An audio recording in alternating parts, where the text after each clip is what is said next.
Hello there, Internet, and welcome to tonight's Wullie's Comic Book Gold with our special guest star, the amazing Mr. Lucifer Storm. Good evening, everyone. How the devil art thou? Well, I'm good. I know that much. Good, man. Because I'm having a nice Chardonnay. Ooh, lovely. If I'd known, I would have got myself a Merlot. See, I had a curry earlier on. That's what I have with a curry. Oh, nice. Who have we got so far? We got hey, Stato. Hey, Stato. How you doing, man? Hey, Peeps. Hey, Peep. How you doing, man? Such language, Tony. Seriously, what's your mouth thing? Oh, my main man, Too Far Tony Wiggins. He's a legend. Right, guys. Thanks for joining us. We are here tonight to talk about Lucifer Storm's Comic Book Gold. Yes. But first of all, I'm going to bring up our campaigns and do the obligatory who are we, what do we do, just in case there's anybody popping in that's never seen us before. So let's have a wee look. We've got just launched this very week. We have that's right. Lady Satan, an angel in a killer's dress. Already getting towards that goal. Okay, give us a wee kind of like pitch. Tell us all about Lady Satan. Okay, Lady Satan. I'm sure you've never done this before, so this will be your first time. I'm a bit nervous. I may trip over my words, but I'll get there. Don't you worry, man. Lady Satan is a revenge tale. Some say unlike any other, that takes elements of the thriller genre and the horror genre, and it blends them together with a noir aesthetic and a character-driven story to take the reader through a personal journey of darkness and vengeance. Just like what it says there. Just what it says there.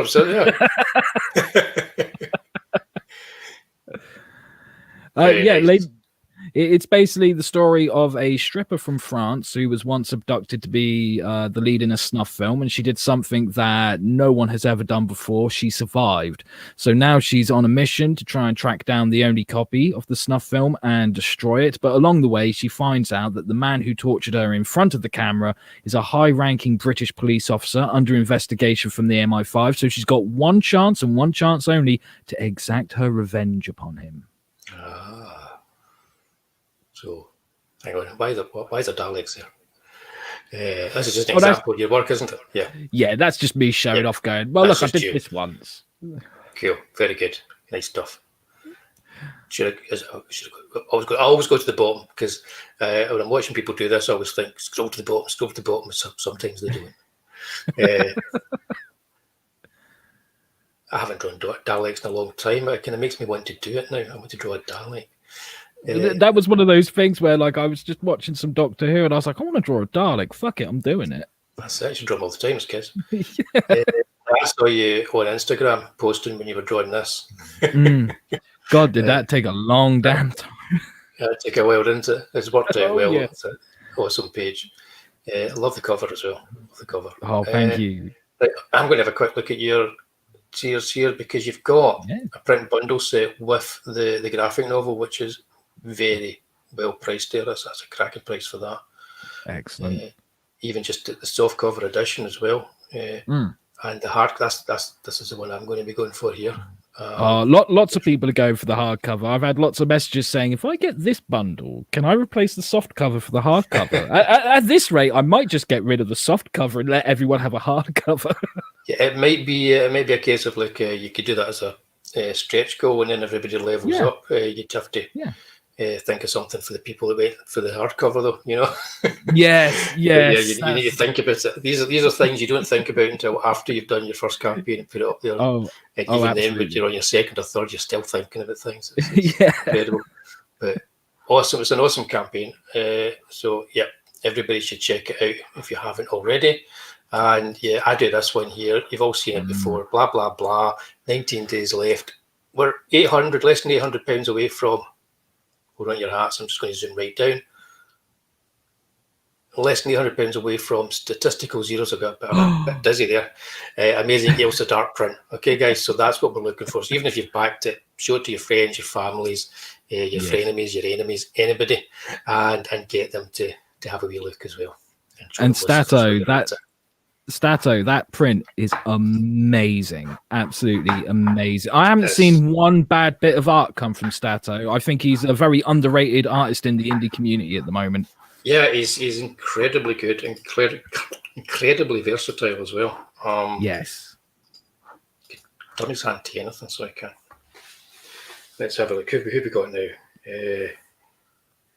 Oh, yes, we have. Brianna, hello there. Welcome. Hey, Bree. How you doing? Let's see. Yep, that's who we've got in the chat. There's a few watching us. So let's have a look at your comic book gold. So for those who are new to the channel and the show, I asked Lucifer to pick essentially a number of comic books that meant something to him for whatever reason, whether they're just his favourites or it was where he read them in his life or whatever. It doesn't really matter. It's just they're there for us to talk about, find out why there has comic book gold, and in no particular order. We're starting with a favourite for a lot of people, actually. Yes. Yeah, Preacher. Be still my heart. This is this is one of my favourite books of all time by far. Like this is one book that I think is so special because like I can go to a party, speak to someone who isn't into comics, and I can say Preacher and they'll go, that's an amazing book. Yeah. And I don't know any other book that can do that. It's just such a wonderful story. It's probably one of the best outlaw comics out there. And often when we're talking about the artwork for comics, the term economy of line comes up quite a bit. And every time I hear someone say economy of line, I think of Steve Dillon's work in Preacher, just because it's not the economy of line that he does. He also has the economy of composition as well. And it just blends together so brilliantly with Garth Ennis's writing. And I think this is still to date Garth Ennis's best work. And when I first read this book, I literally opened up that first issue thinking, I don't know, maybe I'll dig this, maybe I won't. And then it was the only thing I could do for a week was just read every issue of this book. The moment I finished one, the next one was being picked up. You know, I literally took a break to like eat and sleep, and that was about it. Apart from that, I was just going through this book, taking it all in. And it was the first book that kind of showed me that as a writer, you do have the permission. You don't need permission from anyone else. You just need to give it to yourself to write the batshit crazy stuff. You can go as extreme as you want in this medium. Don't let anyone tell you that you can't. And those are just some of the reasons why this is one of my favorite books of all time. Cool. Yeah, well, I know what you mean about go as far as you can. It's the one medium where you can do that. It's the one medium where you can really just let rip. There's no budget and there's no limit on your imagination. Other than the artist, but even a bad artist can put down, you know, what's on the paper to some degree, so people can at least get the themes. But you're right, Steve Dillon with the artwork. A lot of people always talk about Glenn Fabry's covers, which are great. But the reason I went straight to find a couple of original pages of Steve Dillon is because pretty much what you were talking about there. It's his economy of line, and the way that he just perfectly creates a sense of like a place and atmosphere and character. Very underlooked as an artist. He did one of my favourite like little short runs on Judge Dredd was the werewolf issues. Yes.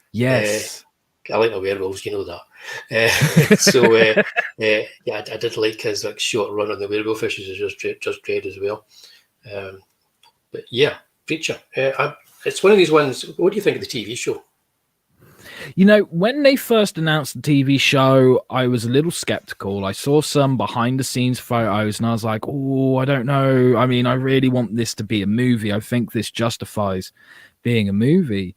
And then I saw the trailer and I was like, I'm in. I am just all in. All that skepticism went. And then the day came of the first episode and the skepticism started to come back a bit. And I was like, oh, I hope this is good. By the time I was done with the first episode, I was messaging every single one of my friends. Dude, you've got to see Preacher. Oh my God, I cannot believe what they blew up Tom Cruise.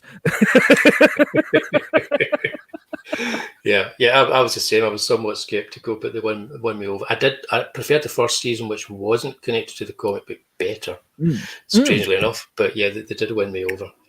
But yeah, if nobody has tried the comic book Preacher, give it a look. It's definitely. It seems very subversive as well, but there's a lot of the underlying kind of like morality and sense of character that Garth Ennis brings to it is only subversive because it's actually old-fashioned, and you can find that sitting there. You can find you can find a lot of stuff there that's old school that's mixed in with what is kind of punk. And another good thing about Preacher is you can turn around to someone and say, hey, do you like horror books? And if they say no, you can go, that's all right, because this is a Western. Yeah. And vice versa, because there's so many genres crammed into it, but yet it doesn't feel bloated whatsoever. It just feels fun. And the gallows humor in it is so unique. And just, it's hard not to laugh at it. Like I think it was the first issue where we see a flashback of Tulip, and she shoots a guy in the car, and she shoots his jaw off. And like, if that had been any other book, it would have been this guy screaming in pain and blood pissing out everywhere. But instead, it's this very cartoony, almost Bugs Bunny kind of thing of this guy trying to look down at his own jaw, going, "Where's it gone?" Yeah, it has that kind of like. The closest I can think to it in film is probably Wild at Heart, the Lynch movie, with Nicolas Cage, where it has that almost Wile E. Coyote approach to extreme violence. That's the closest thing. Yeah, but yeah, cracking choice. Next up, The Crow. Oh yes, this is a book. I love the book. I love the movie as well. I think the movie is absolutely fantastic. And once again, like, this is the first book where I actually heard the term outlaw comic being used to describe it. Right. And I've had a fair few people when I've talked to them about Lady Satan, they're like, I'm kind of getting a vibe of The Crow, which wasn't an intentional thing that I put in the book. But after a while, I was like, yeah, that makes sense to me, because this has been a very influential book in my eyes. I love the way that James O'Barr, he balances this very metaphorical kind of artwork with the theater of the mind aspect to it. Like there's quite a few moments that are very beautifully done where he's just kind of said to the reader, look, something bad is about to happen, but no matter what I draw, it's not going to be as bad as what you imagine it to be. So here's a chance to just let your mind play a little bit within the story. And I just think that's such a beautiful technique to use that isn't used as much as it probably should be. Yeah, I know what you mean. This was a comic that I remember seeing it and not buying it. And I think just based on the kind of roughness of it, because I bought quite a few indie comics around about the same time, and they'd never come to much beyond the first or second issue. They just never did anymore, or they went kind of like by the wayside. Like about 6 months between an issue, that kind of thing, Oh god, So it was at the time you had the Teenage Mutant Ninja Turtles original comic it took off, and they had a run with it.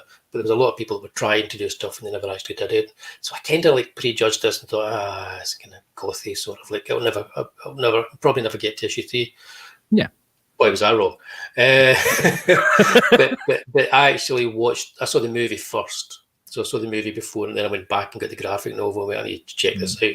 And it's a very good indie comic work. You can see what's especially good is you can see the growth of the artist as he does it. Yes. You can see everything that he's learning. He's learning the trade while he's creating. And he's creating something that's worthwhile at the same time. So it's not like he's creating something that's bad and then becoming good. It's good from the get-go. It's just rough. It's really rough around the edges. Yeah. This page I picked here, you can see he's obviously looking at Will Eisner books. He's obviously kind of like taking in all the kind of influences and the atmosphere of an Eisner, and he's trying to convey that in his work as well. And that's, I kind of love that, like seeing somebody growing as an artist. Oh yeah, I love being able to see that growth amongst the pages. You don't like if we went back to Preacher, it's consistent. The artwork is consistent through like all 70 issues.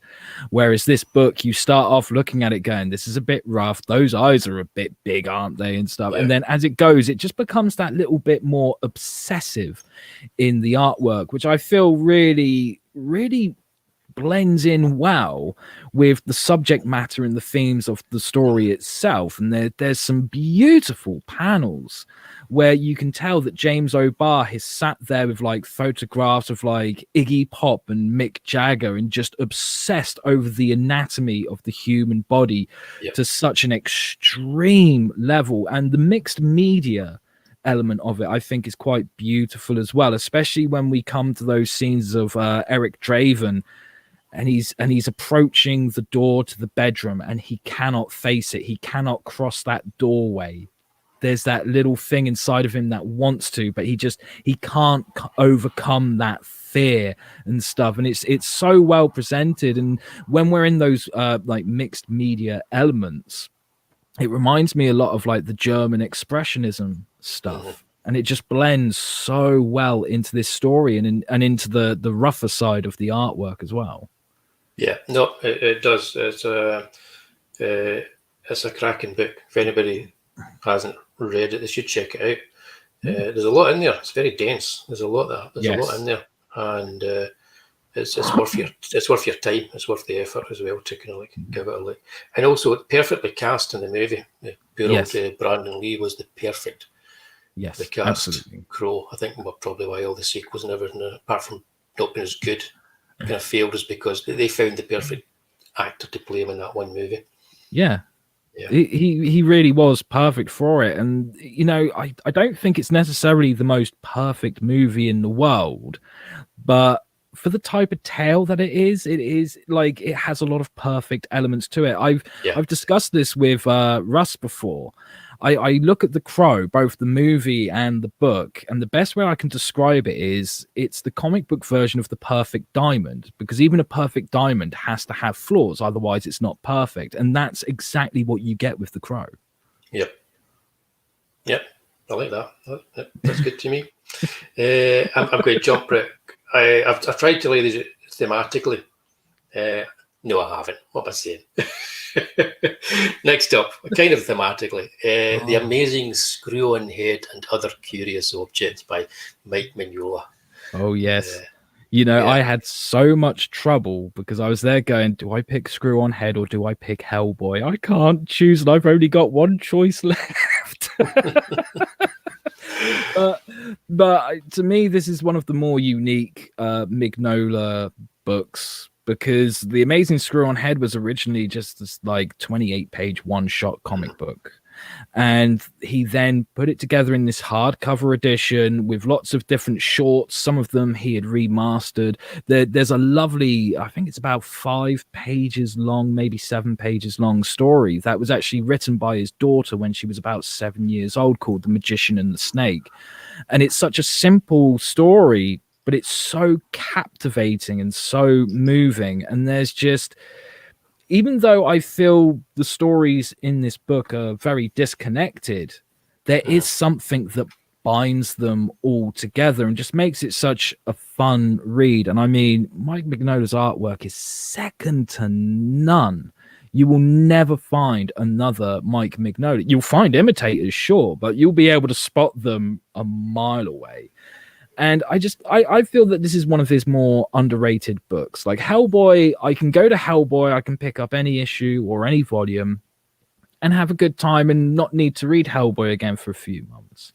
Amazing Screw-On Head is a book that I probably look at least once a month, regardless of whether I'm reading it or just looking at the artwork and trying to learn something from it. There's something about it that just keeps grabbing me and pulling me back in.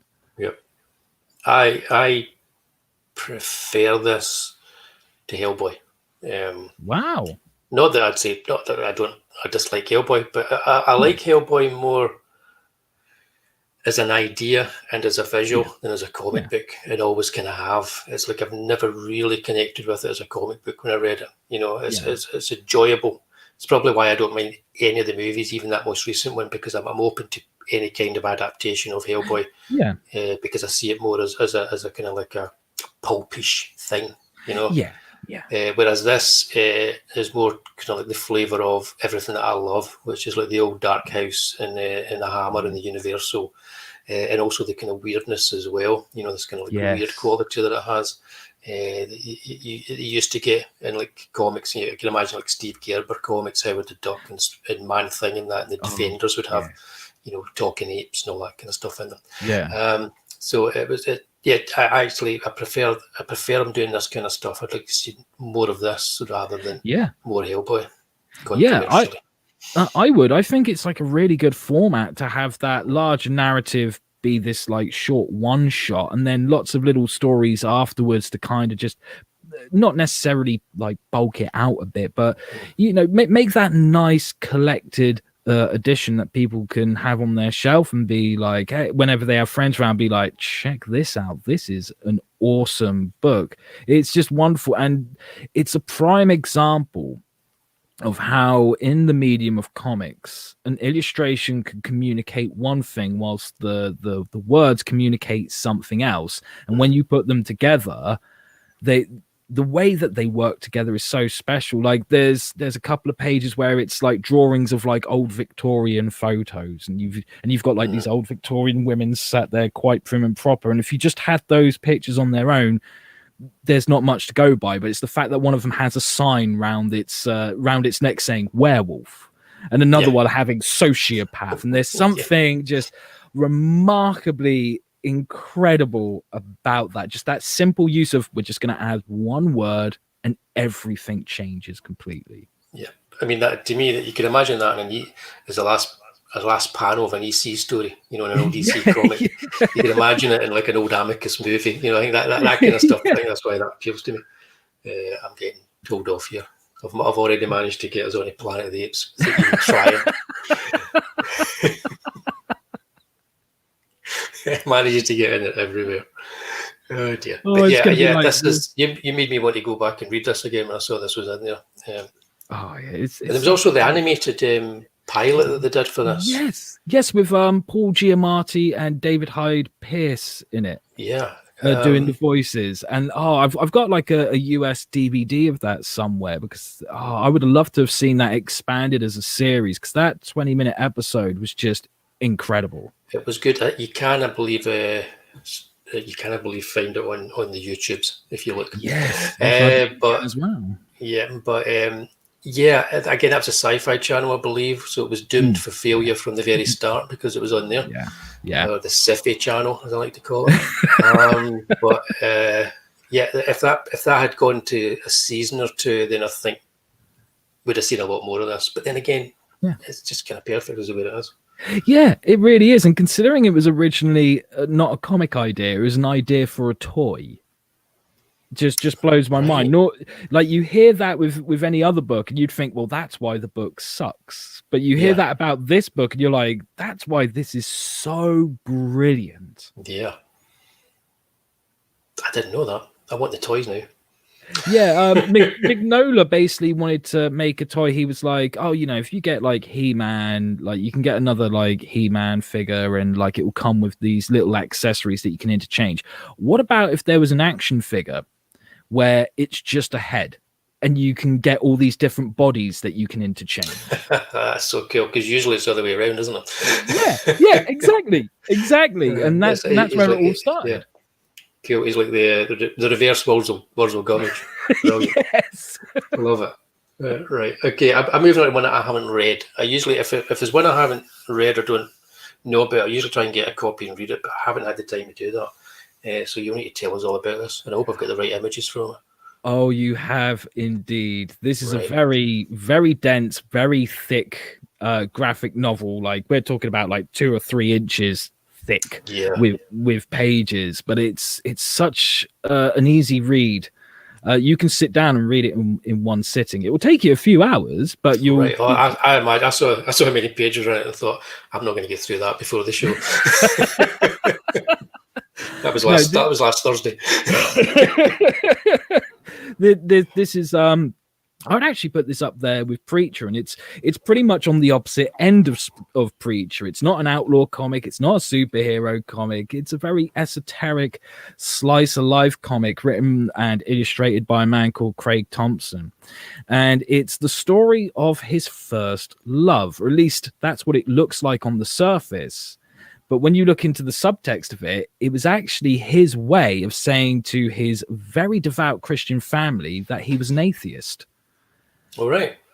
And it all kind of like takes place over this one season. And there are some dark moments to it. Like, he goes through a bit of his family history. It's a very open and honest biographical story.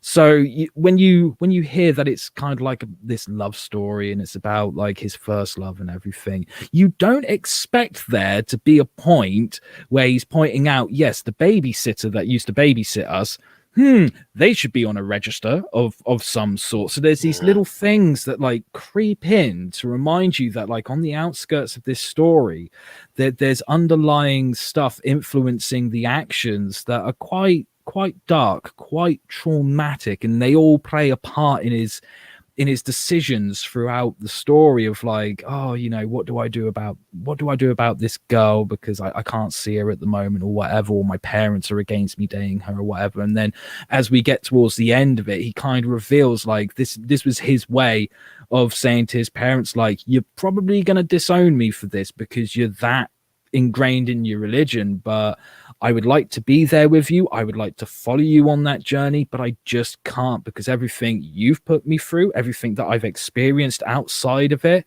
has led me to this point where atheism is the only choice that he really has. It's what makes sense to him the most.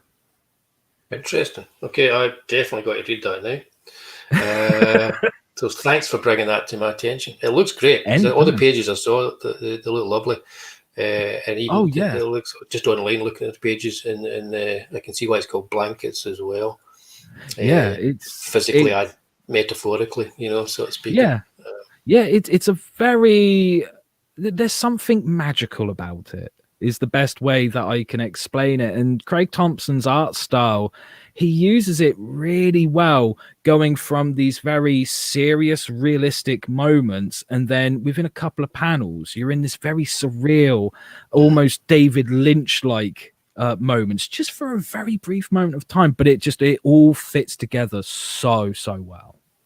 Excellent. Okay, that's Lucifer Storm's recommendation of the week, and I'm going to be getting a copy. Excellent. So, from that to this. Yes. This shouldn't be surprising for some people out there. You love your revenge stories, don't you? Yes, I do. Me too. There's something about seeing someone getting their comeuppance, seeing karma come along and go, all right, it's playtime. Let's do this. And the darker the better, I say, when it comes to a revenge story. I think this is probably like my favorite work of Frank Miller's. Frank Miller is an artist and storyteller who some of his work I see and I'm just like, no, I'm not in. You count me out of this one, guys. But when it comes to Sin City, it just, once again, this is the kind of book, there's a lot of books out there that I could pick up, read once, maybe not read it again for like 5 years. This is a book that I reread every year, almost religiously, you could say. And I think it's some of his best writing, even though it's very verbose, and some would probably say unnecessarily verbose. It's very poetic the way he writes. And I'm a fan of not only like horror movies and exploitation movies, I love film noir movies as well.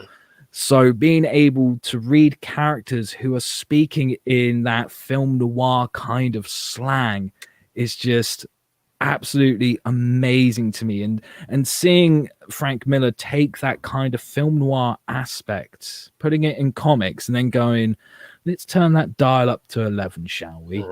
This is what film noir would be if the genre had just been created now. And I didn't realize till years after reading the very first book that what had happened is Frank Miller had some deals with Hollywood, thinking, yes, excellent, I've made it to the big times. And he got screwed over so much that he's like, I'm going to make a book that is unfilmable. And that became Sin City. And then Robert Rodriguez kind of came along and went, it is filmable. We've found a way. Yeah.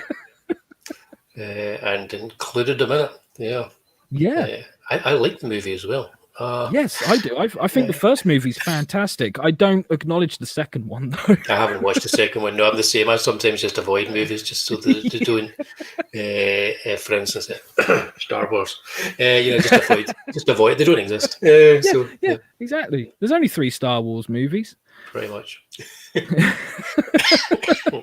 But, I'll accept 6. If push comes to a shove, I'll accept 6, but that'll be it. Yes, absolutely. Yeah, I agree. I think this is his masterpiece, and it's not just the film noir; it's the way that he takes the kind of like the lower end of the hard boiled novel, like the Mickey Spillanes, or even the Mickey Spillane imitators, and that's the kind of way that he writes it. He writes it in that kind of dialogue, so it is very much like a fist to the face. It is every time. And that's what I love about it. The dialogue and the imagery all work together. And I think he knew that as well, because he stripped all the colour out apart for the odd spot colour, because this is very much purely his work. I think that whether he did that on purpose, I think it very much as a statement. This is undistilled 100% Frank Miller.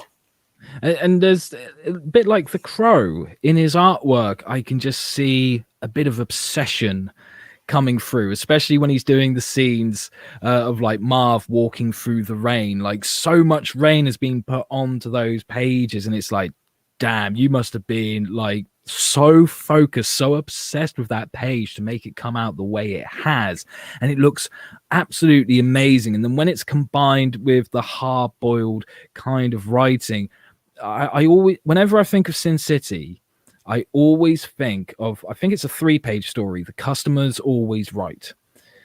And you've actually got a page of it up there. And the first bit of narration saying, she trembled like the last leaf on a dying tree. And that was something that really stood with me. So like whenever I'm writing narration, I kind of think like, you need something as impactful as that line. Yep. No, cool. Other good choice. Did you read these as graphic novels, or did you buy the like the original floppies when they came out? I read them as graphic novels. Yeah, I'm the same. Again, this is one of these ones that's just straight to the graphic novels. Yeah, I think that's actually the best way to read them, because I know the first one was serialized in Dark Horse Presents, and it's meant to be a little different in the Dark Horse Presents version, because he ended up adding pages and moving pages around when it came to the graphic novel. But the rest were all done as graphic novels from what I've heard. And once again, very similar to The Crow. With The Crow, you open up page 1 and you see the progression across all the pages in that one book. Whereas with Sin City, you see how his art style progresses over a course of 7 graphic novels. Yeah. It's absolutely lovely. And like how he started off going, okay, the lighting needs to be correct and as realistic as possible. And then ended up throwing that out going, no, it needs to be cool. That's what the lighting needs to be. No, I think Sin City, that's kind of his masterpiece. I also like the fact that the first thing I noticed about it was almost like his Bruce Wayne. The way he drew Bruce Wayne in The Dark Knight, that was almost like a prototype for Marv. You could link it together. You knew that it was there even when he was writing The Dark Knight, that he had this in his head. The only negative to come out of Sin City, I believe, is that he carried that style on when he made the Spirit. And it's almost like it was like I don't know, carry on from having some kind of a disease. He couldn't shake it, some kind of illness, and it's kind of like it's a shame what he did to the Spirit. But if we can forget that exists as well. So I didn't even mention it. No. What are you on about? Who's the spirit? No idea. I always say the shadow there because that's the way I go. The shadow, the phantom, the spirit. Peeps has got the individual issues, and hey, Dave picked up the first 5 volumes. Oh, nice. If you can one, see Dave. on his YouTube channel, indeed, Bristolian Dave. Once we're done here, go along and sub to his channel as well. Yes, he's got more videos than Blockbuster used to have. So he has. Get started tonight. After the show. You won't regret it. You won't regret it after your next show. Yeah. So well, there's obvious link here from one man who brought the Dark Knight Detective to a darker place to another. The Killing Joke. I think you're the 3rd person to pick the Killing Joke on the show. I'm not surprised. Yeah. I'm not surprised whatsoever, but I'm going to say maybe something. 4th, I don't know. Could even be 5th. By the time the show's finished, it could be 5th, 6th, 7th. But I'm going to say something that I think some people probably won't appreciate. And that's the fact that I much prefer the Killing Joke in the Batman Noir version, where it's just the black and white Brian Bolland artwork, the lettering and everything, no colors, strip all the colors out of it. I found that when I read it with the colors, regardless of which colored version you read, it was cool, but I felt it was lacking something. But once you read that black and white version, it's like, oh, now we're talking. You can't argue with that as far as black and white artwork's concerned. Is amazing. Yeah. Because you're looking at an original page here. But I can go with that because I genuinely prefer black and white comics to colour because brought up in the UK, that's what we read more than anything. It was black and white comics back in the day with the odd page of colour here and there. So a double page in the middle would be in colour, the back page, the front page, everything else black and white. I do like though the original colours because they are so representative of the state of the Joker's mind. I think that's what John Higgins was going for. Yeah, and I think he's kind of pulled it off there. Oh yeah, absolutely. I mean, there's nothing wrong with the colored versions. They just don't do it for me as much as the black and white version. And I found that with the black and white version, you can appreciate the transitions that happen from scene to scene, which is something that I often find when I'm talking to people about the Killing Joke. People who've read the Killing Joke, they often seem very surprised when I say, "Have you noticed the transitions?" So, for example, the flashback to the Joker being sat in the bar with these two crooks talking about the job that they're going to do, and they're eating shrimp. And the last panel, you see someone pulling at the legs of a shrimp. And when you turn that page, you see a doctor in hospital pulling Barbara Gordon's legs, saying she probably won't walk again. And it's that beautiful kind of transition it's so easy to overlook.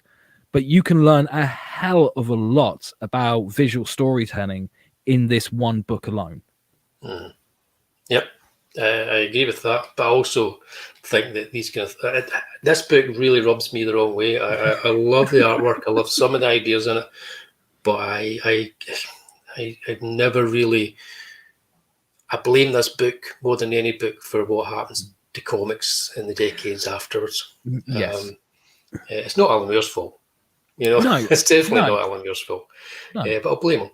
But it is one of those books. Like, I mean, Batman as a character, I found going from convention to convention, speaking to like some of the indie creators there, almost everyone when they pitched their book to me is they said like, well, it's kind of like Batman. Or they start off saying, well, my character, it all starts when his parents are murdered. Yeah. Like, Batman's so popular that everyone wants their Batman, and they're trying so hard to make their Batman. I find that The Killing Joke is that one book that every writer in the indie scene at some point, including myself, has probably sat down and said, I want this one to be my Killing Joke. And that's really not the way to go about it. Just write the story that you want to write and let it be what it needs to be. We don't need another Killing Joke because we already have the Killing Joke. Yeah, it's definitely sort of like a thing where this became almost like the touchstone for writers and artists, more so writers, I think, than artists, to kind of, because let's face it, replicating Brian Bowen style, pretty good to be that good. Damn straight. Yeah, so I like it, but I have so many issues with this comic, I cannot tell you. For somebody who loves kind of extreme and crazy stuff, I feel that what they do with characters that are basically decades old in this comic, just at the whims of the writer. As an editor, I would never have had it happen. I would have stopped it, because I would have seen it as being detrimental to the continuation of the characters, and it's proven to be that case in the decades that followed. That is the unfortunate truth. I mean, yes, okay, we had Batman R.I.P. If I remember, it was Grant Morrison who was working on Batman R.I.P., where they killed off Bruce Wayne and stuff. To me, no, it kind of ends with the Killing Joke. To me, that's kind of like the last real Batman story. I look at this book and I think it should have stood as a one-off story, which is what it was always meant to be, and not brought into continuity. Because you can read this book and you can either take it for being real or not real. It's as simple as that. It happens or it doesn't happen. It's either the mind of a crazy man or not. You know, it's kind of like, there's lots of ways of looking at this book. But as soon as they brought it into continuity, that was it. Well, that's a bit like that's a bit like the ending itself as well. The ending is very ambiguous as to what happens, because once again, it's that theater of the mind thing. And then when they made an animated movie of it, they made it very clear at the end, Batman does not kill the Joker. Before that animated movie came along, we had the theories. Did he just kill the Joker because the laughter just suddenly stops? Did this happen? Did this happen? That's what makes it such a good story. The moment you give it that definitive, unambiguous ending, ruined, completely ruined. I've never seen that ending though. I know people talk about it and Grant Morrison wrote about it, but that's never been an ending for me, because it's against Batman's character. But again, if you only come to this as the Killing Joke and you've not read Batman in the past, then I can see why people might think that. Absolutely. But it's like we're saying, there's so many kind of like readings and ambiguities in here. And although you see that there, and lots of people have, and Grant Morrison have, even after Grant Morrison wrote about it, I read it and I went, no, he doesn't kill him. You know, to me, it still does. He still doesn't do it. And like I said, that's what's so lovely about it. To one person, Batman's killed him. To one person, he hasn't. To one person, this is the crazy interpretation of a madman, and so on. Everyone's got their own interpretation. And because they threw it into continuity, they screwed all that up. So we can't, you know, we'll have these discussions about it, but they're all kind of moot, because Barbara Gordon becomes Oracle and all this kind of stuff and whatever else. And I don't know why Commissioner Gordon wasn't in a madhouse for at least a couple of years to get by what happens to him in this as well. But another good choice. Even though I just can't come to grips with it, another good choice. So what we have been talking about tonight was the Killing Joke, Sin City, blankets, the Amazing Screw-On Head, and other curious objects. The Crow, and Preacher, which, if you were to try and find a theme or anything that links them right now, could you see anything that links them right now? Is there anything there you're going to go, I know why I'm drawn to these books? The darkness and the art style. Yep. Without a shadow of a doubt. You are drawn to the darker work, aren't you? Well, you know, what can I say? There's something about it that appeals to me. It's that whole thing of like, you hear the term like transgressive literature. It's like, oh, hello. I think I'll try some of that. Or like cinema of transgression. You're like, this sounds interesting. Yeah, I'll have some of that. Thank you very much. Yeah, absolutely. It's like when someone starts a story, like you bump into them and go, oh God, the other night I went out for a quiet pint. You know, there was not a quiet pint, and you know it gets crazy from that moment onwards. So it's a similar sort of thing. Yeah. Well, I think they were all great choices. You did say that you were kind of like having to choose between Hellboy and old screw top. If you were to go to Hellboy, what would you choose from Hellboy? What would be your pick for a story for Hellboy? Would it be pure Mignola, or would it be John Byrne's involvement? What would be your pure Hellboy story? It would be The Corpse. Right. No two ways about it, because that was the first Hellboy story I read. It's the story that made me go, wow, this is incredible. Yeah, no question about it. It would have to be The Corpse. A second to that would be the short story The Penang Lang, which I hope I pronounced that right. That's just going to say, that's easy for you to say. Yeah, hang on, just have a sip of this and try it. Say it 3 times fast, dare you? There you go. Okay. Yeah, definitely The Corpse. Excellent, good stuff. Well, thanks very much for that, Lucifer. Anytime. I'm going to quickly remove this. Way big us up like that, and bring in one more time. I should stop drinking while I'm doing this. I thought I'd lost you there. Oh no, I'm still here. Oh, and we'll bring this up again, because we are talking about dark, transgressive work. Yes, absolutely. One day I'm going to shock people and do something really nice, suitable for all ages, but it's not going to be just yet. Do I do that? But yeah, give this a wee looky. I would recommend backing it. I would definitely recommend sharing it and getting it out there. I know a lot of you already have. Lady Satan, Angel in a Killer's Dress, written and illustrated by Mr. Lucifer Storm. That's right. Who should be a character in his own right, let's face it. Brilliant name. I have had a couple of people say, like, will you put yourself into the book? And I'm like, no, I'm not Stan Lee. I'm not doing that. Well, I put myself in my book all the time.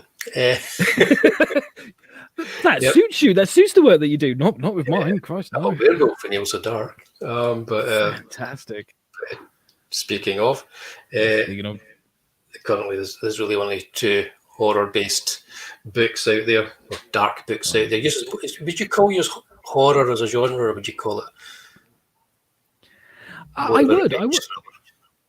would actually call it horror. I heard someone, I think it might have been the rabbi, referred to it as a crime horror, and I was like, yeah, that's quite accurate, actually.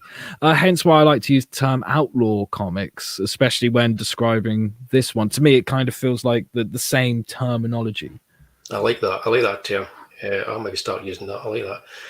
A big fan of outlaw country music anyway, so I'll go for that. Well, there you go. Yeah, I love murder folk, so yeah, it fits.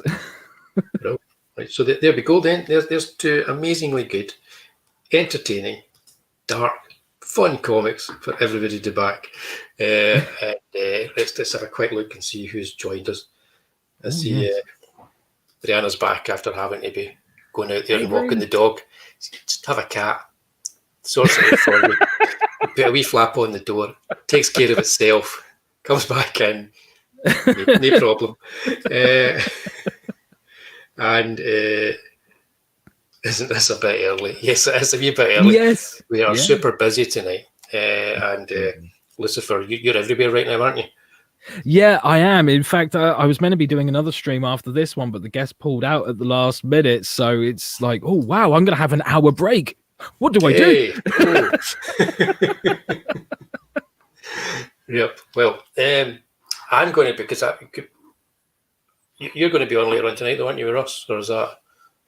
No, like I said. Right. Okay, cool. Got you with that. Right. Well, I am going to be on later tonight. Stop sharing this again. If only I knew what I was doing. I'm working on 1 monitor tonight. I'm actually working with 2 monitors, but only with the one setup. So, there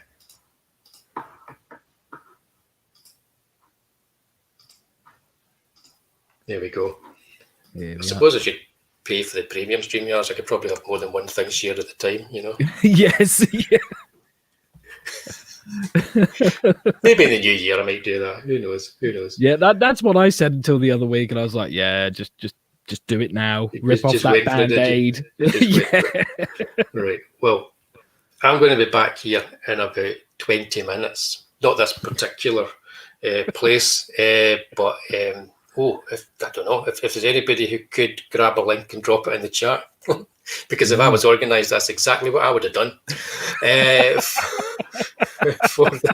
For the next show that we're doing in 20 minutes' time, which is going to be me and Stato at the movies with Charlie's London, and we're going to be talking about Hitchcock's silent movies, which we're hoping Charlie knows a lot about, because I don't know if we do. We know a bit. We'll bumble our way through. It'll be a lot of fun. We're talking about Hitchcock, silent movies, and all kinds of cool stuff in about 20 minutes. Which you're on my channel right now, so you'll find it. It's here somewhere. Exactly. It's here somewhere. So thank you very much for that. That was fun. We need to do this again sometime. Spend a bit longer. Maybe in the new year, because we could be looking at that. Yeah, we could be looking at revenge movies or something. That'd be quite cool. Oh, I would love to do that. I've got a long list that I can suggest. Yeah, because I do my specials now. I did one with the Rabbi, which was a horror, the horror show special. So I got a good idea. We did Doctor Who on it, so if we can do Doctor Who in the horror show special, I think we could do revenge movies. Yeah, I reckon so. Okay, so we'll pencil that in for the new year sometime, a revenge movie special. Yes, I'm so up for that. That'll be fun. Awesome. So thanks very much for coming on tonight and sharing your loves of the comic book gold variety. Anytime. And thanks to everybody in the chat for hanging around. And there you go. Thanks very much. Everybody's putting the link in the chat. Great. Just click on that, sit and wait. We'll be there in 20 minutes with myself, Stato, and Charlie. And it'll be another good night at the movies. Okay. Awesome. So cheers, Lucifer. Cheers, everybody. I don't have an end to my show.